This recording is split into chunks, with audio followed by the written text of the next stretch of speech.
Hi friends, இப்போ நம்ம பார்க்க போகிறது அட்மானிஷன். அதாவது நம்ம ஏற்கனவே ப்ரொபேஷன் பார்த்தோம் இல்லையா, அதே போல் இது அட்மானிஷன். அதாவது என்னென்னா கண்டித்து ரிலீஸ் பண்ணுறது. இப்போது இதை சொல்கிற செக்ஷன் பார்த்தீங்கன்னா செக்ஷன் 360 சப்செக்ஷன் 3. இது சிஆர்பிசியை பொறுத்த மட்டில். ஓகேங்களா.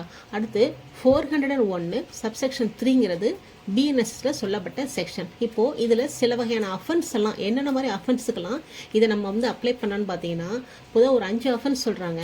ஃபஸ்ட்டு ஒன்று அந்த தெஃப்ட்டு, அதாவது திருட்டு தெரியும் நமக்கு. செகண்ட் தெஃப்ட் இன் பில்டிங், அதாவது ஒரு கட்டிடத்துக்குள் திருடுவாங்களா அந்த மாதிரி விஷயங்கள்.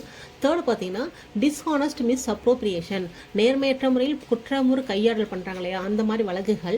அதே போல் சீட்டிங், ஏமாத்துறது. அப்புறம் any other offence under IPC or BNSS, இந்த மாதிரி விஷயங்கள்ல அந்த மாதிரி குற்றங்களில் மொத்தம் 5 வகையாக சொல்கிறாங்க. இந்த மாதிரி விஷயங்களை குற்றங்கள் உள்ள அந்த வழக்குகளில் இதை நம்ம அப்ளை பண்ணலாம். நீதிபதி இதை ஃபால்த்துட்டு தான் ஜட்ஜ்மெண்ட், அதாவது கன்விக்ஷன் கொடுக்கும்போது ஜட்ஜ்மெண்ட் கொடுப்பாங்க. சரிங்களா. அப்போ என்னென்ன மாதிரி பனிஷ்மெண்ட் உள்ள அஃபென்ஸ் எல்லாம் எடுத்துக்குவான்னு கேட்டிங்கன்னா, காமனாக என்னென்னா நோ ப்ரீவியஸ் கன்விக்ஷன் இருக்கக்கூடாது. அப்போ தான் இது அப்ளை ஆகும். அதே போல் 2 வருஷத்துக்கு மேலே உள்ள குற்றங்கள் உள்ள அந்த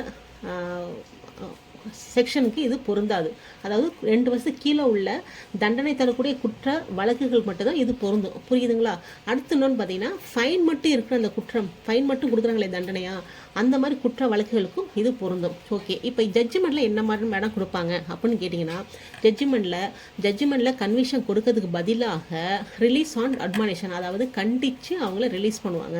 இதுதான் ஜட்ஜ்மெண்ட்டோட முடிவு. ஓகே. இந்த மாதிரி ஜட்ஜ்மெண்ட் கொடுக்கும்போது அந்த நீதிமன்றம் எந்தெந்த கிரவுண்ட்ஸ் எல்லாம் பார்ப்பாங்க. ஸோ அந்த ஆஸ்பெக்டில் பார்த்தீங்கன்னா, ஃபஸ்ட்டு நம்ம ஏற்கனவே தெரிஞ்ச மாதிரி தான் அவங்களோட ஏஜ் என்னன்னு பார்ப்பாங்க. செகண்ட் பார்த்தா கேரக்டர். தேர்டு பார்த்தீங்கன்னா ஆன்டிசிடென்ட்ஸ்னால் அவங்களோட முன்னாடி ஹிஸ்ட்ரி எப்படி இருக்கும், அவங்களுடைய பிஹேவியர்லாம் எப்படி இருந்துச்சு, அதெல்லாம் கொஞ்சம் பார்ப்பாங்க. ஃபோர்த் ஒன் பார்த்தீங்கன்னா, இது ப்ரொபேஷன் இல்லாத ஒரு விஷயம் என்னென்னு பார்த்தீங்கன்னா ஃபிசிக்கல் அண்ட் மென்டல் கண்டிஷன். அவனுடைய ஃபிசிக்கலி அவனை எப்படி இருக்கான், மென்டலாக எப்படி இருக்கான், அவனோட கண்டிஷன் எப்படி இருக்குன்னு அதை முக்கியமாக பார்ப்பாங்க. இந்த ஒரு கிரவுண்டு ப்ரொபேஷனில் சொல்லப்படலை. சரிங்களா. ஃபைனலாக பார்த்தீங்கன்னா சர்க்கம்ஸ்டன்சஸ், அதாவது அவன் இந்த வழக்கை, அந்த குற்றம் சாட்டப்பட்ட நபர் இந்த குற்றச்செயலை செய்கிறதுக்கு அவனுக்கு என்ன மாதிரியான சூழ்நிலைகள்லாம் இருந்துச்சு அதையும் மனசில் வச்சுக்கிட்டு தான் இதெல்லாம் அப்ளை பண்ணுவாங்க. சப்போஸ் அந்த மாதிரி அட்மானிஷனில் ரிலீஸ் பண்ணலைன்னா ஆட்டோமேட்டிக்காக அவனுக்கு அந்த குற்றச்செயலுக்கான தண்டனையை நீதிமன்றம் அதை வாசிச்சிருவாங்க. இதுதான் அட்மானிஷன்.